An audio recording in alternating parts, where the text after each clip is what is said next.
In the spring of 1901, a sponge diver named Elias Stadiatis came up from the seabed off a tiny Greek island, tore off his copper helmet, and started speaking about dead bodies, heaps of them, rotting corpses and horses scattered across the ocean floor. His captain thought the nitrogen had poisoned his mind, so the captain went down himself, and what he brought back up was a single corroded human hand, cast in bronze. The bodies were statues. The diver had stumbled onto a 2,000-year-old shipwreck, and among the marble limbs and bronze torsos he'd surfaced from was a lump of calcified rock about the size of a thick book.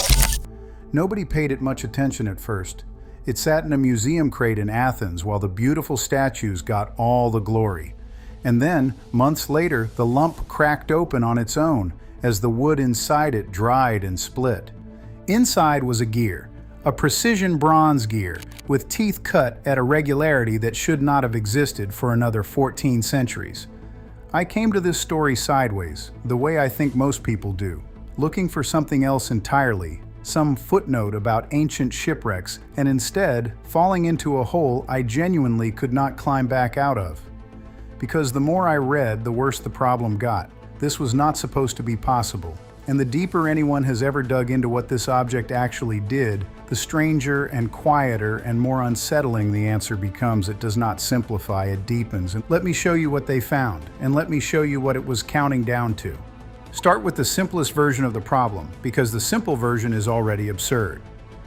The technological story we tell ourselves about the ancient world is a clean ascending line. Stone tools, then bronze, then iron. Simple machines, the lever, the screw, the pulley. The Greeks gave us geometry and philosophy and architecture. The Romans gave us roads and concrete and plumbing. And then Rome fell, and Europe went dark for 1,000 years, and only in the 1300s did the first mechanical clocks begin ticking in cathedral towers, the first true geared machines of the modern world. That is the line. Simple to complex, slow and steady, with a long, dark gap in the middle. The Antikythera Mechanism does not fit on that line. It does not fit anywhere near it. Because what the diver pulled up off that wreck was a machine containing at least 30 interlocking bronze gears, some of them with teeth under 2 millimeters tall, arranged in trains that calculated the motions of the heavens. It dates to somewhere around 150 to 100 BCE, and nothing remotely as complex as it would appear again anywhere on Earth for more than 1,000 years. When the geared astronomical clocks of medieval Europe finally arrived, they were cruder than this. The Antikythera Mechanism was not ahead of its time. It was ahead of every time that followed it, for 14 centuries. That is not a small anomaly. That is a hole punched straight through the story we tell about how knowledge accumulates. Something was known here and built here, and then it was lost so completely that when the object resurfaced in 1901, no one alive could say what it was. The details make it stranger. The gears are not crude approximations. They are mathematically deliberate. One gear has 223 teeth, a number that means nothing to a casual eye and everything to an astronomer, as you'll see. The whole device was small enough to hold, housed in a wooden case, with dials on the front and back and tiny inscriptions covering nearly every surface, a built-in instruction manual engraved into bronze. This was not a one-off art piece. It reads like a product. Like something that had been refined through earlier versions that we have never found. I spent an evening once just looking at the X-ray images, trying to trace a single gear train with my finger across the screen. 10 minutes in, I genuinely wondered if I was understanding the scale correctly. It does not yield. It does not behave like something 2,000 years old. Nothing about it reminds you of anything you expect from the ancient world. And that feeling that this object is in the wrong place in the wrong century turned out to be the first real clue. Because the machine was built to track things people were desperate to predict. And one of those things they feared. The mechanical mystery was strange enough. Then researchers worked out what the gears were actually counting, and the story stopped being about engineering and became about dread. For most of the 20th century, nobody could read the machine. It was a corroded lump in fragments, and the technology to see inside it without destroying it simply did not exist. People guessed. Some thought it was an astrolabe, some a navigational tool. A British science historian named Derek de Solla Price spent decades on it starting in the 1950s. and using early X-rays, he correctly grasped the headline. This was a calculating machine for astronomy, driven by a hand crank. He was right about the big picture, but he could not see the detail. The detail was buried under 20 centuries of corrosion, locked inside the bronze. The detail did not come free until 2005. That year, a team called the Antikythera Mechanism research project brought equipment to Athens that had never been used on the object before, a custom-built X-ray machine weighing 8 tons, designed to peer through the fragments and produce three-dimensional CT scans of their hidden interiors. And alongside it, a separate imaging technique that bounced light across the surface from dozens of angles to lift faded inscriptions out of the metal, text that had been invisible to the naked eye for 2,000 years. When the scans came back, the researchers could suddenly count the teeth on gears no human had clearly seen since before the birth of Christ. They could read inscriptions letter by letter, and the machine began, slowly, to confess what it was for. Turn the hand crank on the side and everything moved at once. A pointer on the front dial tracked the sun's position through the zodiac across the year. Another tracked the moon, and not crudely. A genuinely brilliant arrangement of gears, one pin riding in a slot on another, reproduced the way the moon appears to speed up and slow down as it travels its egg-shaped orbit. The Greeks did not know orbits were elliptical. They did not have that concept. And yet someone had built in bronze a mechanical model that reproduced the observed effect anyway, purely from watching the sky and translating the pattern into gears. There was even, on the front, a little rotating ball, half black, half white, that showed the phase of the moon. 2,000 years ago, you could hold the sky in your hands and turn a crank to watch it move. But the front of the machine was the part anyone might admire. It was the back of the machine that carried the fear. On the back of the Antikythera Mechanism are 2 large spiral dials, and here is where the story turns from wonder towards something colder.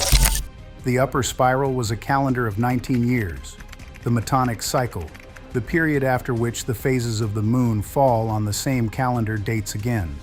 Useful, practical, the kind of thing a society needs to keep its festivals and its farming aligned with the sky. The lower spiral was different. The lower spiral was a countdown. It ran across 223 months, and that number, 223, is the same number of teeth on one of the machine's largest gears. It is not a coincidence. It is the Saros cycle, and the Saros cycle is the great repeating rhythm of eclipses. After 223 lunar months, about 18 years, 11 days, and 8 hours, the Sun, the Moon, and the Earth return to almost exactly the same geometric relationship, and an eclipse very similar to one in the past will occur again. Master the Saros, and you can do something that, to almost every human being who has ever lived, looked like the power of a god. Yeah, you can predict darkness. And the people who built this machine did exactly that. Tucked into the cells of that lower spiral dial are little glyphs, markers that the CT scans finally let researchers read. They are eclipse predictions. They tell you, in a given month, that an eclipse is coming. Some of them specify whether it is solar or lunar. Some specify the hour it will happen. Some even carry a single letter that cross-references an inscription describing the color the eclipse might appear and the direction the wind might blow that day. The machine did not just say an eclipse was due, it described what you should expect to see. Stop and sit with what that means. Stop and stand inside the head of someone in the ancient Mediterranean. To understand the fear, you have to understand what an eclipse was to these people. And it was not an astronomy lesson. For nearly every culture in the ancient world, an eclipse was a wound in the order of the universe. The sun is the most reliable thing in existence. It rises, it crosses, it sets every single day of every life that has ever been lived. And then, without warning, in the middle of the day, it begins to go out. The light drains away, the temperature drops, birds go silent and roost as if night has fallen. The sky turns a bruised, wrong color, and for a few minutes the sun becomes a black disk ringed with ghostly fire. To people who believed the heavens were divine and the movements of the sky carried the will of the gods, this was not a spectacle, it was a verdict. Eclipses were read as omens of catastrophe, the death of kings, the fall of cities, defeat in war, the anger of the gods made visible. The Greek historian Herodotus describes a solar eclipse that fell in the middle of a battle between the Lydians and the Medes. The two armies, terrified, broke off the fight on the spot and made peace. An eclipse stopped a war. Another famous eclipse during the Athenian military disaster at Syracuse reportedly so frightened the commander Nicias that he delayed his army's retreat, a delay that helped doom them. This was the texture of the world. The darkness came and it meant something terrible was being announced. Now put the machine back in your hands. Because what the Antikythera Mechanism did was take the single most terrifying, godlike, unpredictable event in the ancient sky and reduce it to a number on a dial. Turn the crank. Watch the pointer crawl around the lower spiral. And there, months or years before it happened, sits the glyph. The darkness is coming. Here is the month. Here, very nearly, is the hour. Here is the color it will wear. The Greeks feared the eclipse, and someone built a bronze box that counted down to it. That is the answer to the question in the title. The thing the Greeks feared was the eclipse, the omen, the wound in the sky. And what the machine counted down to was real, in the most literal sense. The eclipses it predicted genuinely happened, on a cycle that genuinely repeats, governed by celestial mechanics that are still true today. You could take the Saros logic encoded in that 223 tooth gear and use it to predict an eclipse next century.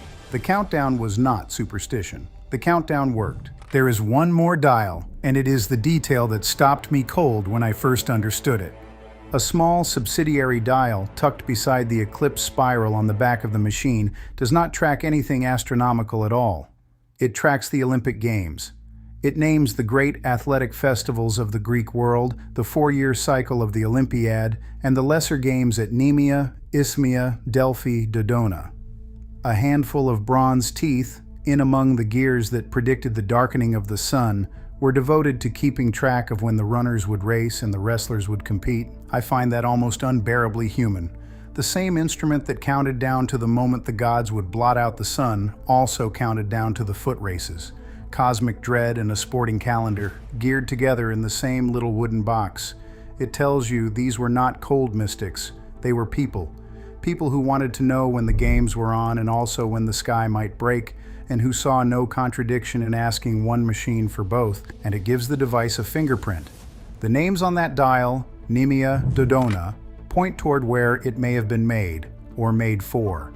Recent analysis of the calendar inscriptions suggests the month names on the machine match a calendar used in the region of Corinth, possibly its colonies in the northwest of Greece. The machine has a hometown. It came from somewhere, made by someone, in a workshop we have never found. Pull back and consider what this object actually means for the story we tell about ourselves.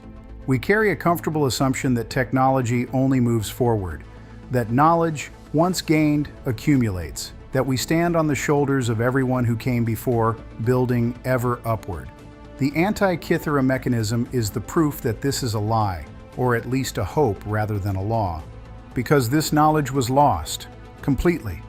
The hands that could cut a 2mm bronze gear tooth and assemble 30 of them into a working model of the cosmos, those hands died, and they did not pass the skill on far enough, or wrote it down only on materials that rotted, or kept it as a closely held secret in a workshop that closed.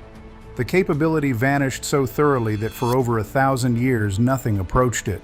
When the device came up off the seabed in 1901, the most advanced civilization on Earth at that moment could barely understand what it was looking at. In 2021, a team at University College London published a new reconstruction of the front of the machine, modeling how it could have displayed all 5 planets known to the ancients: Mercury, Venus, Mars, Jupiter, Saturn, each on its own ring, each moving with its own irregular speed. They built it in software and argued it could have been built in bronze. The display they propose is so dense, so demanding, that some engineers still debate whether the ancient maker could truly have achieved it. We are, in other words, still not certain we have fully understood a machine that is 2,000 years old. We are still reverse engineering it. The ancient craftsman is still, in a sense, ahead of us. That should unsettle you a little.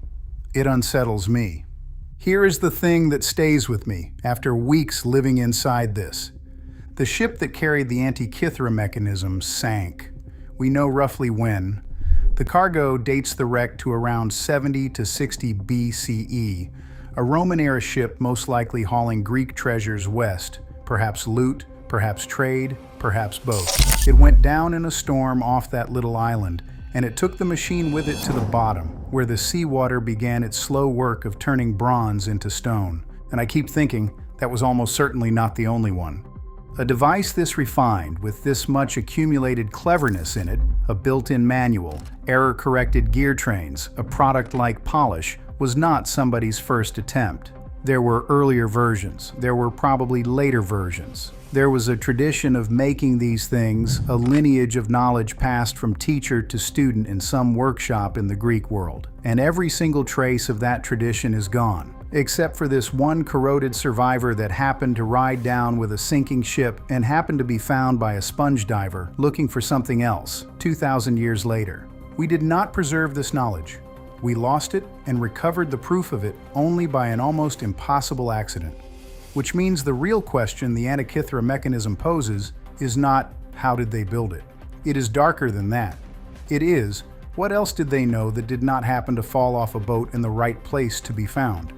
The Greeks built a machine to count down to the darkness they feared. The darkness came on schedule exactly as the bronze had promised. And then a different darkness came, the slow one, the forgetting. And it swallowed the makers and their workshop and their whole tradition so completely that we are only now, with 8-ton X-ray machines and 3-dimensional scans, beginning to read what one waterlogged fragment was trying to tell us. It still turns, in a sense. The cycle it counted has not stopped. Somewhere above you right now, the sun and the moon and the earth are sliding toward another alignment, another wound in the sky, another moment of darkness that a 2,000-year-old box of bronze gears could have told you was coming. It counted down to something real. It still would.